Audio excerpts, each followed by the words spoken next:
قال الله تبارك وتعالى في شان حبيبه مؤمرا وآمرا إن أفضل بيت وضع للناس للذي ببكة مباركا وهدى للعالمين۔ بے شک روح زمین پر اللہ کا پہلا گھر جو مکے کے اندر انسانوں کی عبادت کا مرکز بنایا گیا، مبارکا انتہائی برکت والا ہے، وَهُدًى لِّلْعَالَمِينَ اور تمام عالمین کی ہدایت کے لیے کافی ہے۔ یقینی طور پر اس سال امت مسلمہ کے لیے اس حوالے سے بدقسمتی ہے کہ اس محبت بھرے انداز کے ساتھ، اس ذوق، اس شوق کے ساتھ اس مہینے کے اندر حجاج کرام سفر پر روانہ ہوتے، اس مرتبہ کو جوش، محبت اور مقافلے نظر نہیں آتے۔ لیکن حج کے متعلق اور بیت اللہ کی عظمت کے متعلق انشاءاللہ ہم گفتگو کریں گے۔ اللہ رب الجلال نے قرآن کریم فرقان حمید قرآن رشید کے اندر پہلا اعلان کیا کہ ان اول بیت کہ روح زمین پر جو سب سے پہلا گھر ہے وہ گھر بیت اللہ ہے، خانہ کعبہ ہے۔ یاد رکھیں کہ خانہ کعبہ اس وقت روح زمین کے بالکل وسط کے اندر موجود ہے۔ اگر کسی نے اس پوری زمین جو گول زمین ہے اس کا درمیان دیکھنا ہے، اس کا سینٹر چیک کرنا ہے، وہ درمیانی حصہ وہ ہے کہ جہاں اللہ کا گھر خانہ کعبہ ہے۔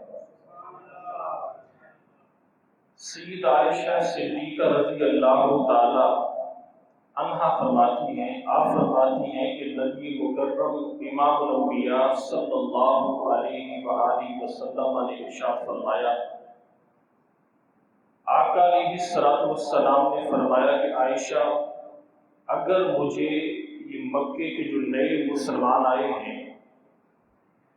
مجھے ان سے بیت اللہ کا کوئی اندیشہ نہ ہوتا،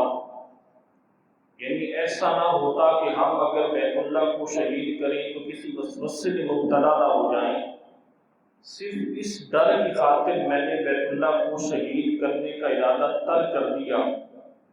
ورنہ میری خواہش یہ تھی کہ میں اللہ کے گھر بیت اللہ کو شہید کر کے دوبارہ تعمیر کرتا اور جناب ابراہیم اور جناب اسماعیل علیہ السلام کی طرز پر تعمیر کرتا، جیسے قرآن کریم نے فرمایا کہ یرفع ابراہیم القواعد من البیت واسماعیل، کہ یاد کریں کہ جب جناب ابراہیم اور جناب اسماعیل اللہ کے گھر بیت اللہ کو تعمیر کر رہے تھے تو جناب عائشہ فرماتی ہیں کہ آقا علیہ الصلوۃ والسلام نے وضاحت فرمائی کہ عائشہ، جو گھر اللہ کا بیت اللہ جناب ابراہیم خلیل اللہ نے تعمیر کیا تھا وہ اس طرز پر تھا کہ اس بیت اللہ کے مشرقی اور مغربی دو طرف کے دروازے ہیں، آج صرف ایک دروازہ ہے، اور دوسرا حتیم کعبہ کا جو حصہ ہے، کبھی آپ نے ٹی وی پر دیکھا ہوگا، جن کو اللہ نے خوش قسمتی عطا کی انہوں نے وہاں جا کر دیکھا، بیت اللہ کے ساتھ 2 سے 3 فٹ کی چھوٹی سی دیوار ہے، اسے حتیم کعبہ کہتے ہیں۔ پیارے آقا فرماتے ہیں کہ عائشہ، جناب ابراہیم نے جو بنائے کعبہ کیا، جو کعبہ کا تعمیر کیا، اس میں یہ حتیم کعبہ بھی کعبے کے اندر شمار کیا گیا، شامل کیا گیا، لیکن آج وہ الگ ہے، اس لیے کہ پیارے آقا علیہ الصلوۃ والسلام نے اس کی وضاحت فرمائی کہ چونکہ مکے کے لوگوں کے پاس اتنے وسائل نہ تھے کہ وہ سارے کے سارے کو تعمیر کرتے،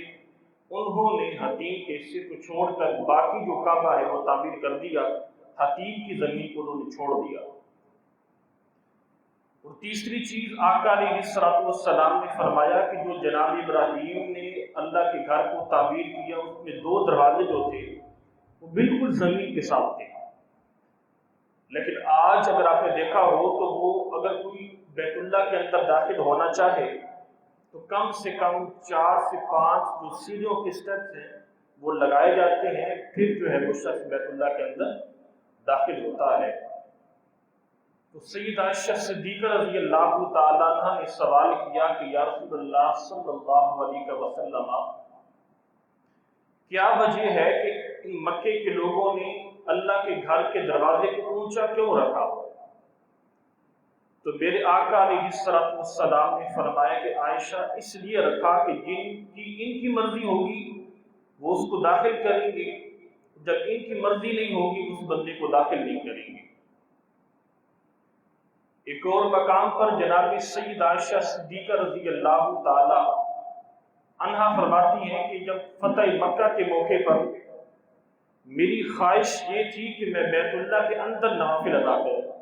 میں نے اس خواہش کا اظہار پیارے آقا صلی اللہ علیہ وسلم سے کیا۔ جب آقا علیہ السلام سے میں نے عرض کی کہ میری خواہش ہے کہ میں بیت اللہ کے اندر نوافل ادا کروں، تو جناب عائشہ فرماتی ہیں کہ رسول اللہ نے میرے ہاتھ کو پکڑا اور پکڑ کے حتیم میں داخل کر دیا۔ فرمایا کہ یہ حتیم کا حصہ کعبے کا حصہ ہے، گویا کہ جس نے آج بھی جو حجاج کرام جاتے ہیں اور جنہیں اللہ یہ مقدر عطا کرتا ہے کہ وہ اس حتیم کے اندر نوافل ادا کرتے ہیں، تو گویا اس حدیث سے ان تمام امتیوں کے لیے ایک تسکین کا پیغام ہے کہ اگر تم کسی ملک کے وزیر اعظم نہیں ہو، کسی علاقے کے وڈیرے نہیں ہو، تمہیں اندر بیت اللہ میں جانے کی اجازت نہیں ہے، گھبرانا نہیں۔ حتیم کا وہ حصہ کہ جو عام اعتبار سے تمام وہاں حجاج کرام کے لیے طواف کرنے والوں کے لیے کھلا ہوتا ہے، وہاں نوافل ادا کرتے ہیں، اس حدیث سے پیغام ملا کہ تم اگر حتیم کے اندر نوافل ادا کر لو تو یہی سمجھو کہ تم نے بیت اللہ کے اندر نوافل کو ادا کیا۔ عثمان بن طلحہ ایک صحابی ہیں، آپ فرماتے ہیں کہ عہد جاہلیت ہے، ابھی میں ایمان نہیں لایا تھا، ایمان نہیں لایا، اور ایک دن اللہ کے نبی امام الانبیاء صلی اللہ علیہ وسلم تشریف لائے بیت اللہ کے قریب، اور عثمان بن طلحہ کلید بردار تھے بیت اللہ کے، ان کے پاس چابی تھی بیت اللہ کی، یہ تالا کھولتے تھے، اور زمانے جاہلیت میں 2 دن بیت اللہ کھولا جاتا تھا، ایک سوار کے دن اور ایک جمعرات کے دن۔ عثمان بن طلحہ فرماتے ہیں کہ اللہ کے نبی امام الانبیاء تشریف لائے، اور آقا علیہ السلام نے کہا کہ عثمان بن طلحہ تالا کھولو، میری خواہش ہے کہ میں بیت اللہ کے اندر نوافل ادا کروں۔ عثمان بن طلحہ فرماتے ہیں کہ چونکہ میں اس وقت ایمان نہیں لایا تھا، اور جن کی ہم پرستش کرتے تھے، جن کی ہم پوجا کرتے تھے، محمد کو جھوٹا کہتے تھے، تو ہمیں بھی محمد سے شدید نفرت تھی صلی اللہ علیہ وسلم۔ جب اللہ کے نبی نے فرمایا کہ عثمان بن طلحہ چابی دو، تو میں نے جواباً بڑے غصے میں عرض کی، میں نے کہا کہ محمد چابی ہم مکے کے ہر چھوٹے بڑے کو دے سکتے ہیں، چابی تجھے نہیں ملے گی، چابی تجھے نہیں ملے گی۔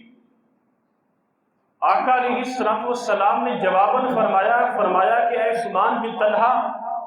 ایک دن وہ آئے گا کہ جب چابی میرے پاس ہوگی، میں جسے چاہوں گا عطا کر دوں گا، جسے چاہوں گا عطا کر دوں گا۔ عثمان بن طلحہ فرماتے ہیں کہ کیونکہ جو ظاہری صورتحال تھی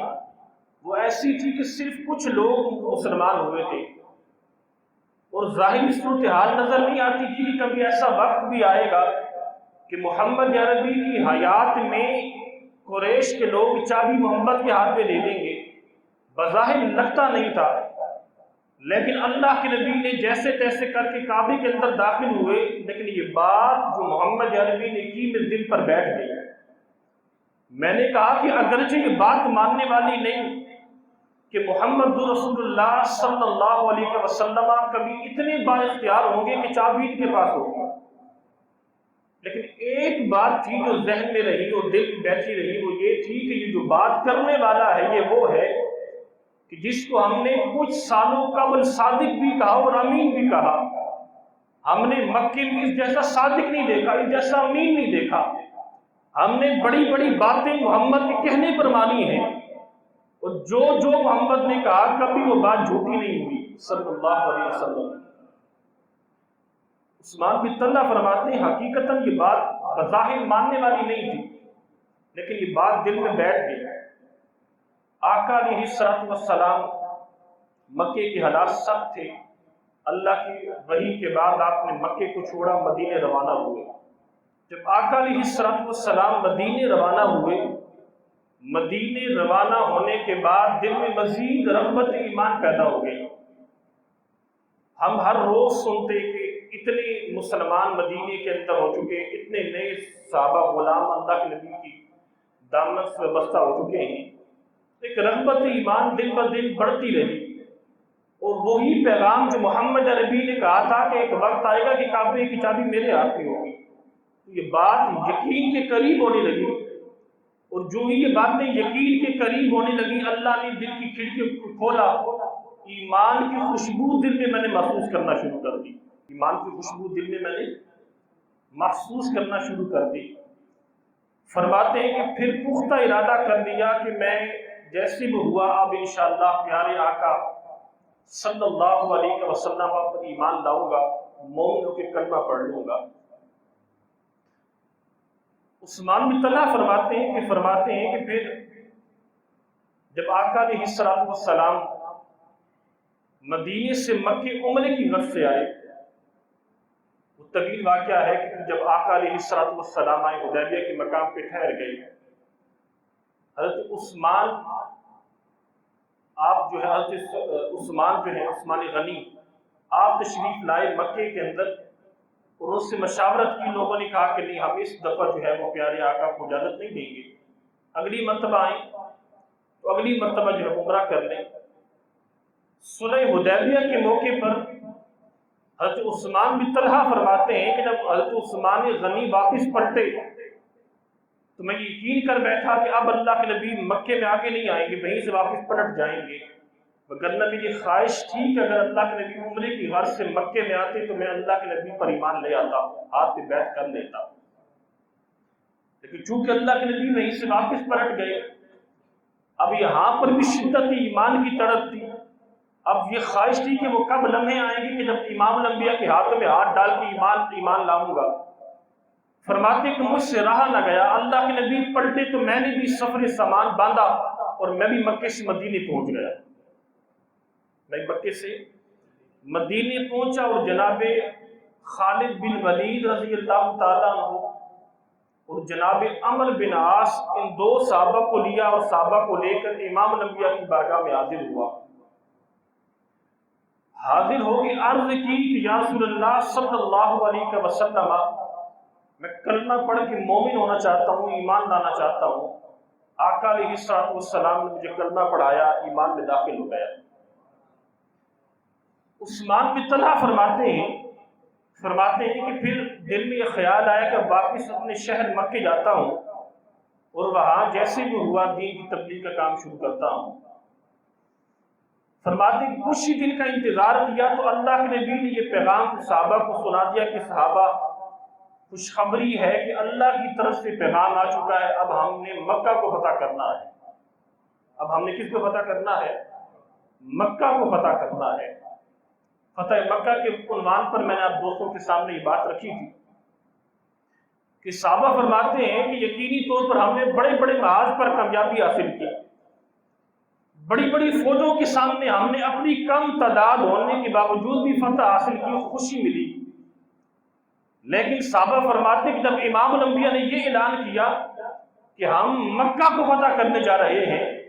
اور اس میں خوشی یہ تھی کہ جب مکہ فتح ہوگا تو جب دل چاہے گا اللہ کے گھر کا طواف کریں گے، فرمایا اس سے بڑی خوشی کوئی اور نہیں، جب جی چاہے گا اللہ کے گھر کا طواف کریں گے۔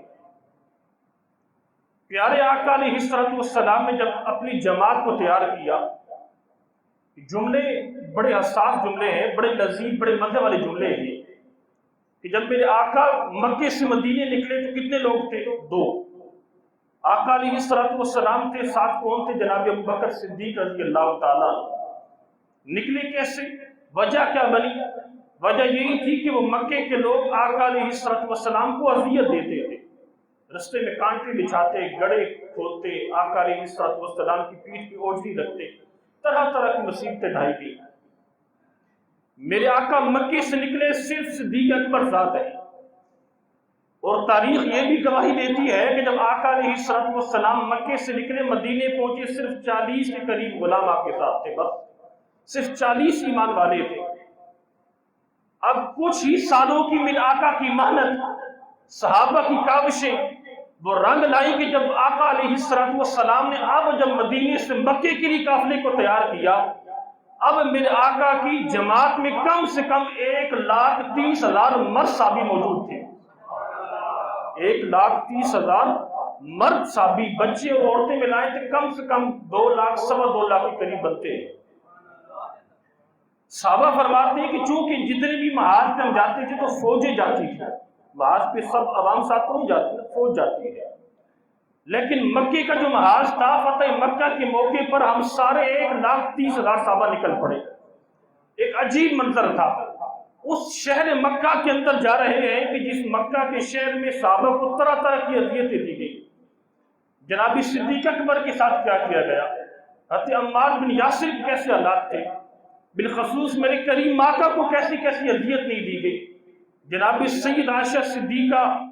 جب آپ نے پوچھا کہ امام الانبیاء علیہ الصلوۃ والسلام، جب آپ کی چچا امیر حمزہ کا وصال ہوا، کیا اس سے بڑا بھی کوئی غم تھا؟ فرمایا عائشہ وہ غم کیا کم تھا کہ جو مکے کے لوگوں نے ڈھایا، وہ طرح طرح کی مصائب کم تھے جو مکے کے لوگوں نے کیے۔ میں انہیں دین کا پیغام دیتا، اللہ کی راہ کی طرف بلاتا، وہ لوگ پتھر رستے میں کھڑے ہو کر پتھر مارتے، میرے پاؤں لولوان کر دیتے، اللہ کے پیغام کو سننے کو تیار نہیں تھے۔ فرمایا بڑی اذیت والا معاملہ ہے، لیکن صحابہ فرماتے وہ عجب دن تھا کہ جب اب کی بار ہم مدینے سے مکے نکلے ہیں، 1,30,000 صحابہ کی جماعت نکلی ہے۔ عثمان بن طلحہ فرماتے میں بھی ساتھ تھا۔ عثمان بن طلحہ، ان کے پاس بیت اللہ کی چابی تھی۔ آقا علیہ الصلوۃ والسلام جب قافلہ لے کر مکے پہنچے، وہ مکے کے لوگ کہ جو پہلے اذیت دیا کرتے تھے،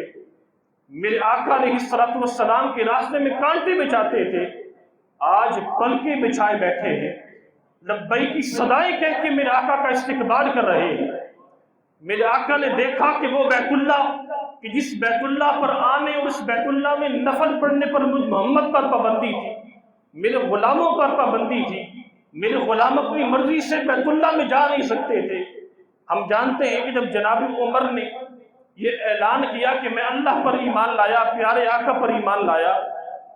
تو آپ حرم میں آ کر نماز پڑھنا چاہیے، آپ نے نماز پڑھی، لیکن بعد میں صحابہ کو کتنی اذیت کا نشانہ بنایا گیا۔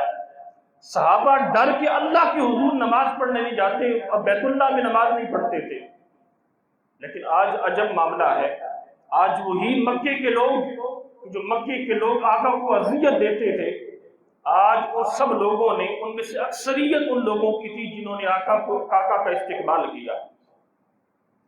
آقا علیہ الصلوۃ والسلام آئے فتح مکہ کے موقع پر، اس عنوان سے ہم نے بڑی تفصیلی اس پہ بات کی،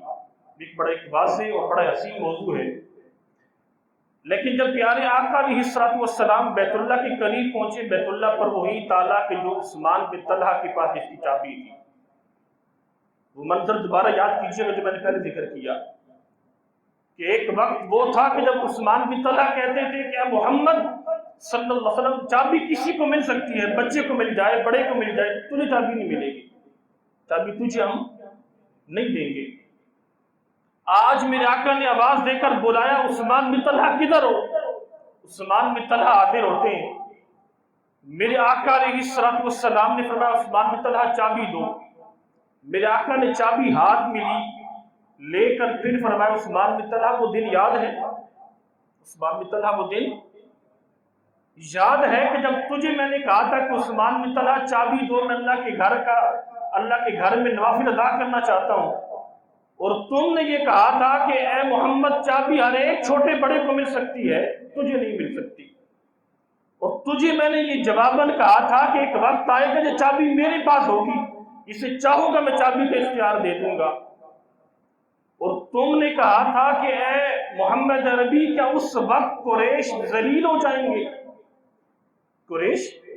ذلیل ہو جائیں گے اس لیے کہ قریش پہلے تو اللہ کے نبی پر ایمان نہیں لائے تھے، اور اس وقت عثمان بن طلحہ کی یہ لفظ اس معاملے پر یہ بات ٹھیک تھی کہ کیا محمد یہ غلبہ تیرا مکے میں ہوگا؟ کیا اے پیارے محمد آپ جو ہیں وہ آپ کے ماننے والے زیادہ ہوں گے مکے میں؟ تو میرے آقا نے فرمایا کہ عثمان بن طلحہ ذلت تب تھی کہ جب تم بتوں کے سامنے جھکتے تھے، سینکڑوں سینکڑوں بتوں کے سامنے پوجا کرتے تھے، تم ذلیل تب تھے۔ مکے کے لوگ عزت والے آج ہیں کہ ان کی جبینیں فقط اپنے رب کی حضور جھکتی ہیں، ان کی جبینیں فقط اپنے رب کی حضور جھکتی ہیں۔ اللہ نے عزت آج عطا فرمائی ہے۔ عثمان بن طلحہ فرماتے ہیں کہ وہ وقت بار بار یاد آتا اور اس بات پر مسرت ہوتی کہ الحمدللہ وہ دن جو تھے اس وقت میں ایمان نہیں لایا تھا، آج میں ایمان لا کے اس بات پہ فخر کر رہا ہوں کہ میں نے ایمان لانے میں دیر نہیں کی۔ آقا علیہ السلام نے چابی لے کر دوبارہ عثمان بن طلحہ کے ہاتھ میں پکڑا دی، فرمایا کہ عثمان بن طلحہ یہ چابی آپ پاس رکھیں، اور یہ چابی تب تک آپ کے پاس رہے گی کہ جب تک کوئی ظالم بادشاہ آپ سے چابی لے نہ لے، ظالم بادشاہ سے چابی لے نہ لے۔ عثمان بن طلحہ بنو شیبہ کے خاندان سے تھے، اور آج بھی بیت اللہ کی چابی جو ہے وہ بنی شیبہ کے قبیلے کے پاس ہی ہے۔ تو پیارے آقا علیہ السلام نے بیت اللہ سے کو فتح کرنے اور بیت اللہ کے حوالے سے جو محبتوں کا ایک پیغام ہمیں عطا فرمایا،